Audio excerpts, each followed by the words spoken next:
ہمیں تو اس نے کسی امتحان میں نہیں ڈالا حضرت جی. اب میں آپ کو بتاؤں کہ جو میں نے پڑھا تھا نا سونے ملن نظارہ ہنسی نہیں یار وٹانا، یہ بس ہمارے بڑوں نے کتنے کتنے بڑے امتحان دیے ہیں حضرت جی. یہ حضرت بابا فرید رحمۃ اللہ تعالیٰ علیہ فرماتے ہیں مجھے سیر و سیاحت کا حکم تھا، تو میں ایک گاؤں میں گیا. اللہ حکم بھی ہے جدو کسی علاقے جائیں پہلے پوچھ ایتھے کو اللہ والا تو نہیں رہندا، جے ہے تو دی زیارت کر، جے نہیں پھر پوچھا تے کسی اللہ والے دا مزار ہے، ہاں پھر اتھے حاضری دے جا کے. لیکن جناب اب یہ باتیں سناؤ تو لوگ آگے سے بڑی عجیب و غریب باتیں کرتے ہیں. وہ آپ فرماتے میں گیا تو کہتے ہیں میں نے پوچھا بھیا کوئی ہے کوئی قول کوئی مرد با خدا؟ تو کہتے بتایا گیا جی یہ سامنے پہاڑ ہے، اس کی چوٹی پہ غار ہے، وہاں ایک اللہ والے رہتے ہیں جو وہاں ذکر الہی میں مشغول ہے. حضرت فرماتے ہیں میں بڑے جوخم اٹھائے اور میں اس پہاڑ کی چوٹی پہ نہ چلا گیا. آپ فرماتے جب پہنچا نا غار کے منہ پہ تو کیا دیکھا کہ باہری ایک ٹانگ کٹی پڑی ہے جس پہ گوشت اور پوست نہیں کوئی بھی، اڈی ہے بس خشک ہو گئی ہوئی ہے. فرماتے خیر میں اندر گیا، بزرگوں کی زیارت کی، حضرت سے فیض یاب ہوا. تو کہتے جب بیٹھا رہا تو حضرت نے گدڑی اوڑی ہوئی تھی جو صوفیاء کا لباس ہے. تو کہتے مجھے نہیں پتہ چلا کہ حضرت کی بھی ایک ٹانگ کوئی نہیں. کہتے جب میں جانے لگا تو کیونکہ سنت ہے کہ اپنے مہمان کو دروازے تک رخصت کرنے آؤ، تو کہتے جب حضرت مجھے رخصت کرنے کے لیے اٹھے نہ تو دیکھا تو حضرت کی بھی ایک ٹانگ کوئی نہیں. کہتے ہیں ایک ٹانگ باہر کٹی پڑی تھی، حضرت کی بھی کوئی نہیں. ایک کہتے دل میں خیال آیا کہ ایک کی تو نہیں معاملہ. کہتے میں نے بڑے ڈرتے ڈرتے ادبن عرض کیا حضور آپ دی بھی ایک لت کوئی نہیں، ایک لت باہر بھی ہے. تو ظاہر ایک لت نہ تو پہاڑ تے نہیں نہ چڑھے ہے، کوئی پہاڑ تے دو لتاں نہیں چڑھے ہے، یہ جو ہے اگے ہی آ کے ہویا ہے، یہ دسو کی معاملہ ہے. تو آپ فرماتے ہیں رو پڑے. کہتے ہیں یار میں اس غار وچ جڑا نا ذکر الہی چ مشغول سا. آپ فرماتے نے بارش دا سلسلہ شروع ہویا. آپ فرماتے نے 7واں دن سی مسلسل بارش دا، تے توپنا چڑھن دی وجہ نال غار چ انی ٹھنڈ ہو گئی کہ مجھے لگتا سی کہ میں مر جاگا ٹھنڈ نال. آپ فرماتے ہیں اللہ نے رحمت فرمائی، بارش راتی بند ہو گئی. 8ویں دن دھوپ چڑھی. کہتے ہیں میں غار دے منہ تے بہ کے نا تے دھوپ پیا سیکاں، اپنا وجود پیا گرم کراں. تے آپ فرماتے ہیں آزمائش آ گئی اللہ دی طرف. کہتے ہیں ہویا کی میں باہر بیٹھا سا غار دے منہ تے کہ بی بی لنگی بڑی سونی، بی بی لنگی بڑی سونی، بی بی لنگی بڑی سونی. میرا دھیان وہ چہرے تے پیا، بس وہ ایک نظر یہ سر کر گئی. شہوت دا غلبہ ہویا، شیطان نے کاٹھی پا لی، عقل ماری گئی.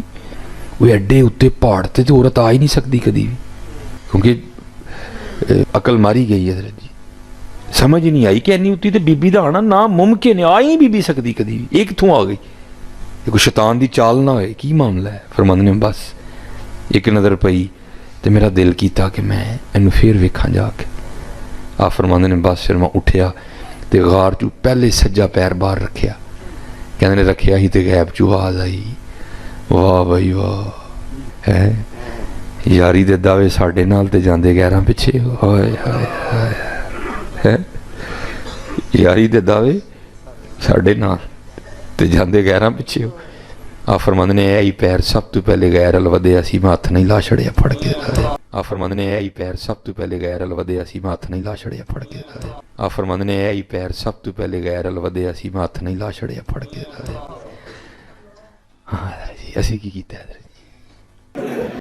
اور اگر تم سمجھتے ہو کہ تمہاری بونگیوں سے کہانیوں سے کوئی مجھے مرچیں لگتی ہیں، نہیں سرکار مجھے تو بڑی خوشی ہوتی ہے. میں تو ان کہانیوں کی جب میمز بنی ہوئی دیکھتا ہوں تو میں تو اپنے اسٹوڈنٹ سے کہتا ہوں کہ یار آپ مصباحی صاحب کا شکریہ ادا کرو، اگر یہ نہ ہوتے تو یہ میمز کیسے بنتی مجھے بتاؤ. آپ ایک لمحے کے لیے سوچیں کہ جب یہ ساری چیزیں اس میں نہیں ہوں گی تو یہ جو نمک مرچ جو ہم ڈالتے ہیں یہ کہاں سے ڈالیں گے ہمارے اسٹوڈنٹس. تو مصباحی صاحب نے ہمیں یہ تمام گراؤنڈز پرووائڈ کی ہیں کہ بس ان کے بزرگوں کی میمز بنے. یہ جتنی وہ سٹوریاں سناتے ہیں وہ سٹوریاں اگر نہ ہوتی تو یہ میمز کیسے بنتی. تو ہمیں کیوں مرچیں لگنی ہیں؟ ہمیں تو ایک موقع مل جاتا ہے کہ تمہاری اس طرح کی باتوں کے ذریعے تمہیں ایکسپوز کریں کہ دیکھو یہ کون سا دین بیان کر رہا ہے. اور یہ بندہ تو وہ ہے جس طرح آپ کو پتا ہے شیعہ میں 2 طرح کے وائزین ہوتے ہیں، ایک علماء ہوتے ہیں اور ایک ذاکرین. یہ بریلویوں کا ذاکر ہے. ہاں علم والی تو بات ہی کوئی نہیں، صرف کہانیاں سٹوریاں ہر وقت یہی کچھ سناتا رہتا ہے. اور دیکھیں کہ وہ پاپا جانی جو ہے ان کو بھی یہ کہہ رہے کہ جی میرے لیے دعا کریں, تو وہ باپا جانی بھی آگے سے کہتے ہیں کہ میں بھی آپ کے کلپ دیکھتا رہتا ہوں. بالکل باپا جانی کو دیکھنا چاہیے نے, وہ اس تو بڑے کہانی باز نے. السلام علیکم ورحمۃ اللہ وبرکاتہ. ضیا کوٹ سے محمد سلیمان مصباحی. بس آپ کی بارگاہ میں قرضی ہے, دعا فرما دیں یار کے دروازے پہ زندہ رہیں اور یار کے دروازے پہ موت آئے. سبحان اللہ, آمین. یہ جو یار بدلنے والا معاملہ ہے نا, اللہ اس سے بچا لے. ماشاء اللہ, آمین. ماشاء اللہ, ماشاء اللہ. آپ کی آواز سن کر ہی سبحان اللہ کی آواز میری توجہ گئی. اللہ آپ کے علم و عمل میں برکتیں دے. آپ کے کلپ میں نے سنے ہیں, ماشاء اللہ, بارک اللہ فیکم. ظاہر ہے کیونکہ مجھے تو اس کا فرسٹ ہینڈ نالج اس لیے ہے کہ میں نے اپنی جوانی کے 10 سال اس جماعت کو دیے میں. میٹرک کی لائف سے لے کے انجینئرنگ یونیورسٹی کے فارغ ہونے تک گرین پگڑی باندھی ہوئی ہے. باپا جانی کے گھر بیٹھ کے ان کے ساتھ ایک پلیٹ میں کھانا کھایا ہوا ہے 1999 میں. اس لیے تو ہم کہتے ہیں کہ وہ بھی کیا دن تھے. ہاں, ہم بھی ایک جن تھے.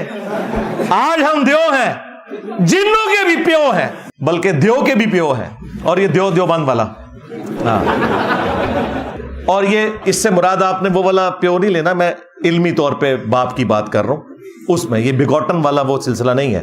تو ہمیں تو فرسٹ ہینڈ نالج ہے کہ یہ سب کچھ سٹوریاں اس طریقے سے ان کے بزرگ بیان کرتے رہے.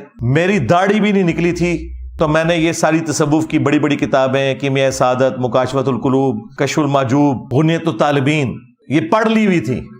یہ ساری سٹوریاں اس میں بھی ہم نے پڑھی ہوئی تھی. تو یہ کہنا کہ مجھے کوئی تکلیف ہوتی ہے اس سے, یہ مرچیں لگتی ہیں, نہیں سرکار, مجھے خوشی ہوتی ہے کہ آپ اس طرح کی سٹوریاں بیان کریں تاکہ ہم لوگوں کو بتائیں کہ ان کا دین یہ ہے جس کا کوئی کتاب و سنت سے لینا دینا نہیں ہے. کشف اور کرامات کے نام کے اوپر انہوں نے امت کو دھوکہ دیا ہوا ہے.